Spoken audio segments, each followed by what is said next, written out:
महानगरपालिका प्रशासन कर वसुली बेकायदेशीर व पठाणी पद्धतीने करत आहे। एखाद्या खाजगी सावकाराप्रमाणे मिळकतदारांची कर वसुली करत असल्याचे दिसून येते। मिळकतदारांची अब्रू घालविणे हे कितपत योग्य आहे आणि मिळकतदार थकबाकी कर भरल्यानंतर गेलेल्या अब्रू परत येणार आहे का, असा सवाल करून यापुढे करवसुली कायदेशीर करा, अन्यथा मी सोलापूर माझे सोलापूर परिवर्तन व विकास समिती थकबाकीदार मिळकतदारांना घेऊन जशास तसे उत्तर देऊ, असा इशारा समितीचे अध्यक्ष विष्णू कारमपुरी महाराज यांनी निवेदनाद्वारे दिली आहे। नमस्कार, मी सोलापूर माझे सोलापूर परिवर्तन विकास समितीच्या माध्यमातून आज उपायुक्त लोकरे साहेबांना निवेदन देण्यात आलेले आहे। निवेदनाचा विषय आहे मिळकतदारांचा कर वसुली कायदेशीर करण्याबाबत।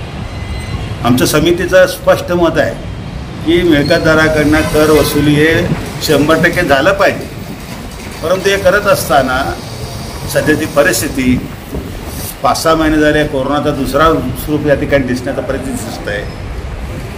GBS म्हणून ते रोग नवीन आलेले आहे आणि साथी रोगमुळे संपूर्ण सोलापूर एकदम व्यस्त झालेले आहे, फार मोठ्या प्रमाणात संकटात आहे। कसे बसे जीवन जगण्यासाठी त्यांचा प्रयत्न चालू असताना कर वसुली करण्यासाठी या माध्यमातून एकीकडं बोर्ड लावतात की वसूलदारांचा प्रमुख चौकात, त्याचबरोबर सिद्धेश्वर गड्डा यात्रामध्ये संपूर्ण महाराष्ट्रातील परराज्यातील लोकसुद्धा या ठिकाणी यात्रा बघायला येतात। अशा ठिकाणी बोर्ड लावलं आणि त्याचबरोबर प्रसिद्धी माध्यमातून एक आपले लोकरे साहेबांनी स्टेटमेंट केलं की मी केलं ना, आता ते म्हणतात पण प्रसिद्धी माध्यमाने केलं मला काय माहीत नाही म्हणतात, परंतु तृतीय पंथांना घेऊन टाळ्या वाजवतो हे कितपत योग्य आहे। आणि नेहमी वसूलदार दर आठवड्याला महिन्याला 2 महिने फिरत असतो, फिरायला पाहिजे, परंतु त्याचा अर्थ असा नाही की मिळकतदार हा तुमचा कर्जदार नाही,